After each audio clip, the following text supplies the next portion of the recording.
Hi guys, thank you so much for enrolling in my course that is how to apply makeup according to your face shape. Well, my name is Mubashir Ishaq and my course has 4 sections and each section has a lot of things for you to learn.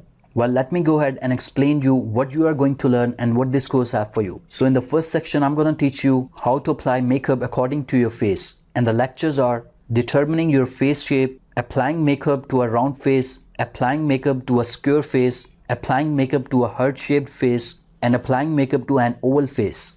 And guys, things you will need are included. And in the next section, you are going to learn how to apply blush for your face shape. And the lectures are determining your face shape, applying your blush, and avoiding common mistakes. And guys, in the next section, I'm going to teach you how to apply makeup on round eyes. And the lectures are laying down the basic foundation, adding the rest of the makeup, and avoiding pitfalls.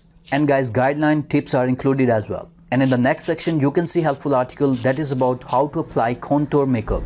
And the lectures are start with foundation the color of your skin, contouring your face, and finishing the look. And guys, question answer, summary, and guidelines are included as well. So guys, after getting this course, you will be able to learn how to apply makeup according to your face shape, how to apply blush for your face shape, how to apply makeup on round eyes, and how to apply contour makeup. So guys, if you really want to apply makeup according to your face shape, then I guess this is the right time to get this course, because this course is complete guideline and I have explained each and everything step by step. So let's get started.